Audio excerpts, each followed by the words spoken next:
Hello students, this is Shweta, your biology teacher. In this lecture, I am going to tell you regarding the insecticidal plants. I am going to tell you regarding BT cotton and tobacco plants. Firstly, I am going to tell you regarding BT cotton. Students, जो ये BT cotton है ये genetically modified organism है, genetically modified plant है. Cotton, रुई आप सब समझते होंगे. कॉटन ये वो प्लांट है, ये कॉटन प्लांट है जिससे हमको कॉटन मिलती है और इसको बीटी नाम दिया गया है. बीटी मतलब बैसिलस थ्यूराइनजेनेसिस. बैसिलस थ्यूराइनजेनेसिस, बैसिलस थ्यूराइनजेनेसिस कॉटन नाम इसको इसलिए दिया गया है क्योंकि इस प्लांट के अंदर इस तरह के जीन्स होते हैं जो इसके ऊपर अटैक करने वाले इंसेक्ट को किल कर देते हैं. राइट, इसके ऊपर कौन कौन अटैक कर सकता है? इसके ऊपर अटैक करने वाले होते हैं basically corn borer and cotton bollworm. Corn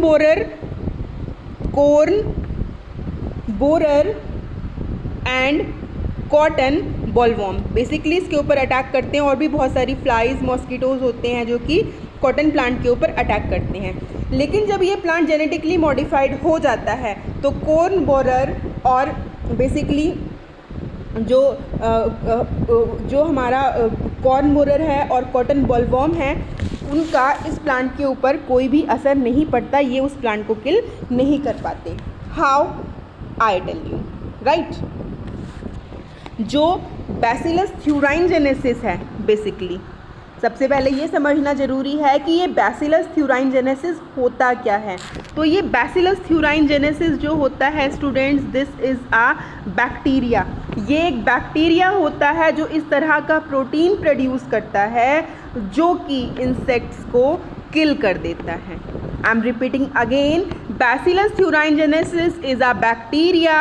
ये इस तरह का प्रोटीन प्रोड्यूस करता है जो कि इंसेक्ट्स को किल कर देता है. प्लांट के ऊपर अटैक करने वाले जितने भी इंसेक्ट्स हैं उनको किल कर देता है.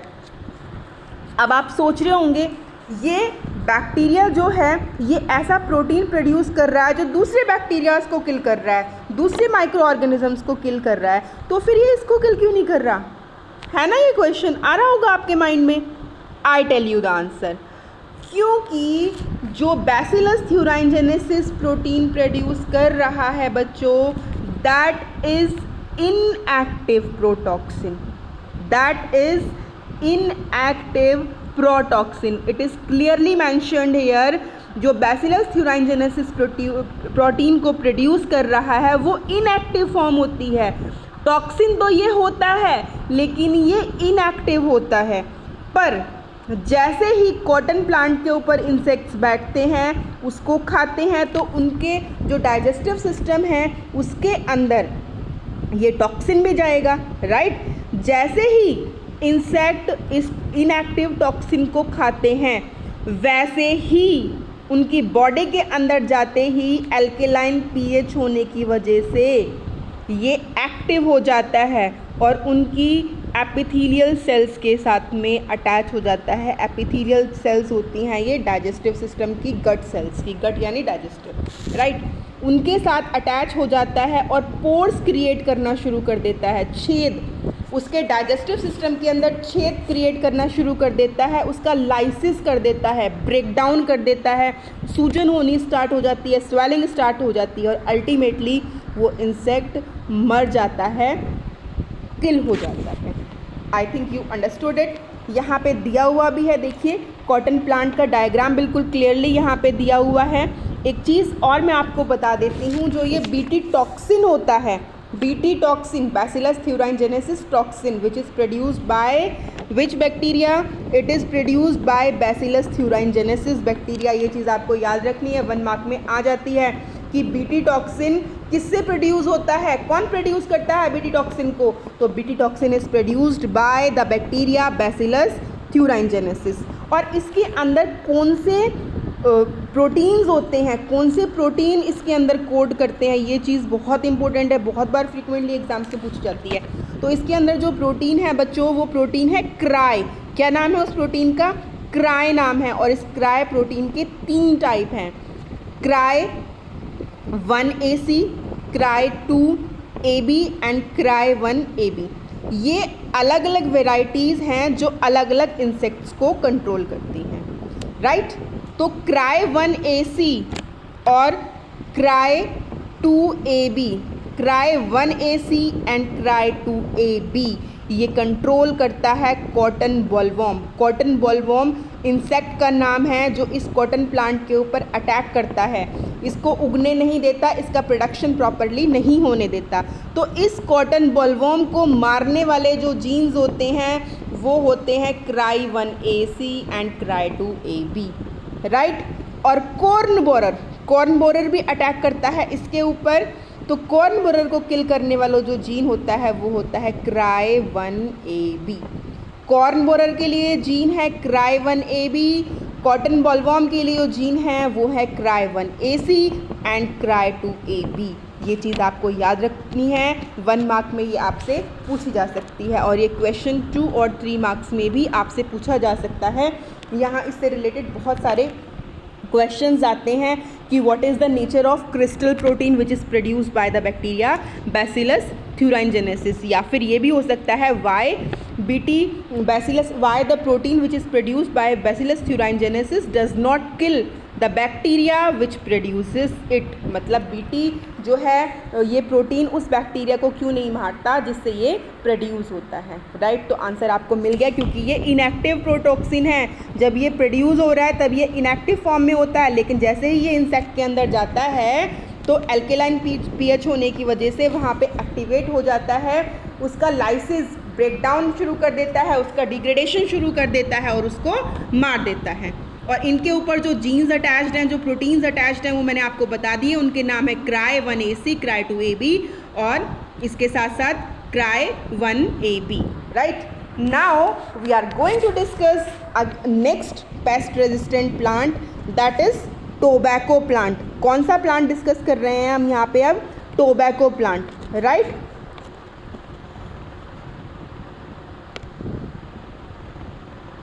Tobacco plant, right.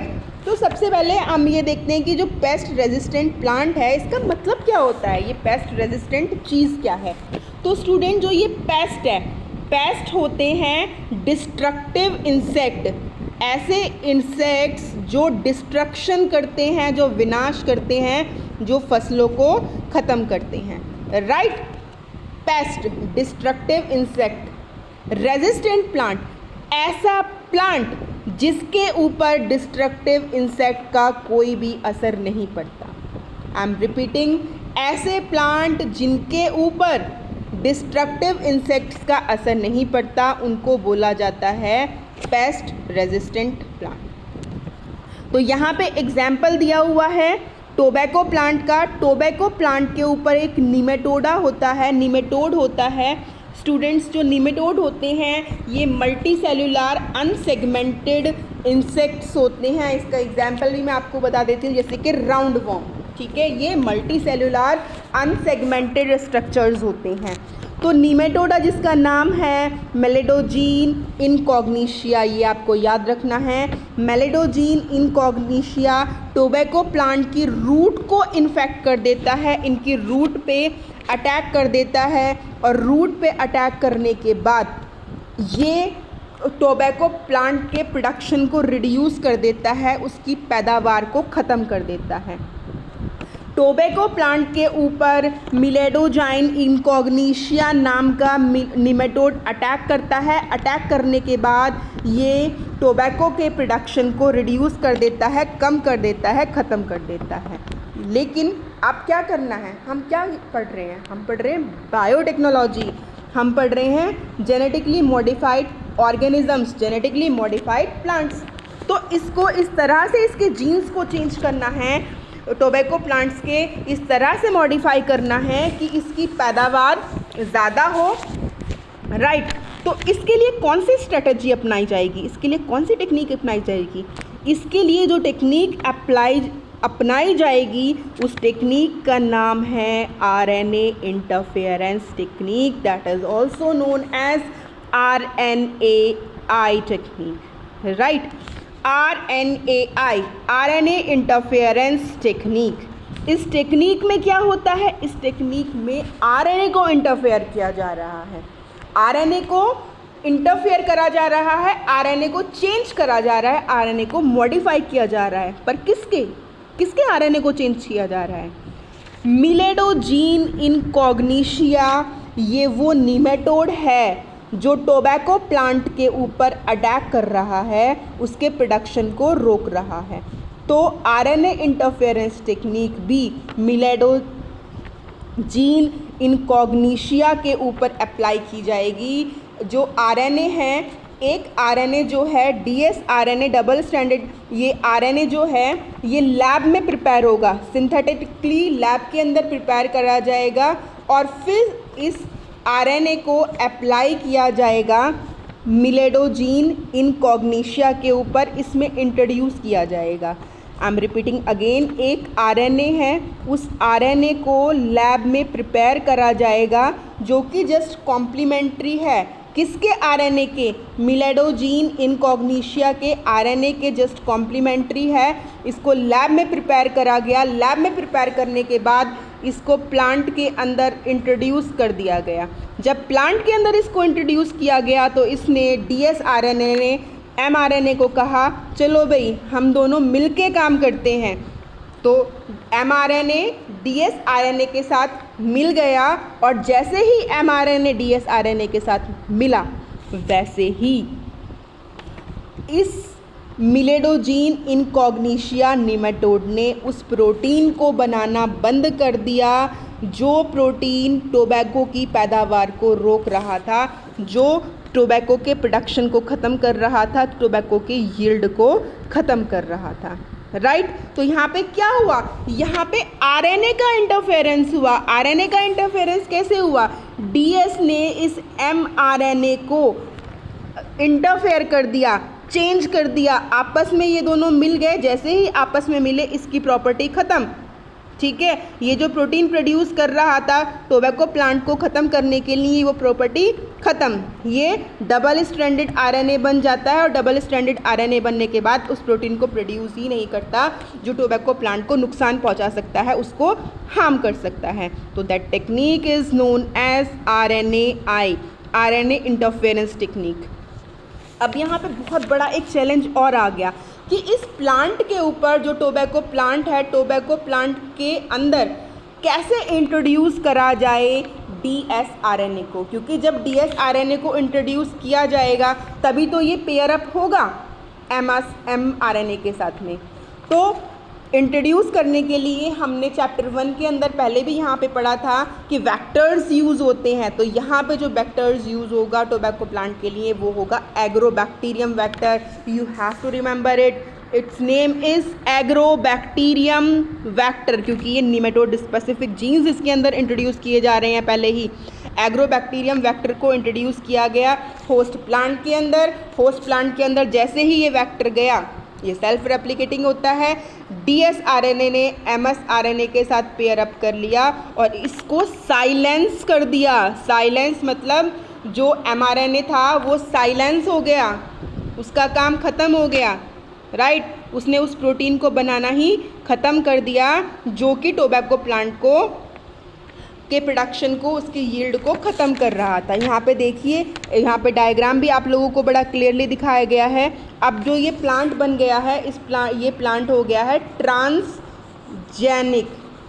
Right, trans का मतलब चेंज, जेनिक का मतलब जीन्स। जीन्स के अंदर चेंजेस आ गए हैं। कैसे चेंजेस आ गए हैं? अच्छे चेंजेस आ गए हैं, इनका प्रोडक्शन इंक्रीज़ हो गया है, ये पेस्ट रेजिस्टेंट हो गए हैं। इस तरह से रेजिस्टेंट हो गए हैं कि डिस्ट्रक्टिव इंसेक्ट इनके ऊपर अटैक करेंगे तो वो खुद डिस्ट्रॉय हो जाएंगे, वो खुद ख़त्म हो जाएंगे। That is why they are known as pest resistant plant. Students, I hope कि आपको बीटी कॉटन और टोबैको प्लांट दोनों के दोनों जेनेटिकली मॉडिफाइड ऑर्गेनिजम्स हैं, क्लियर हो गए होंगे। If you get clarification regarding the concept then kindly hit the like button, subscribe my channel. Thank you students, thank you.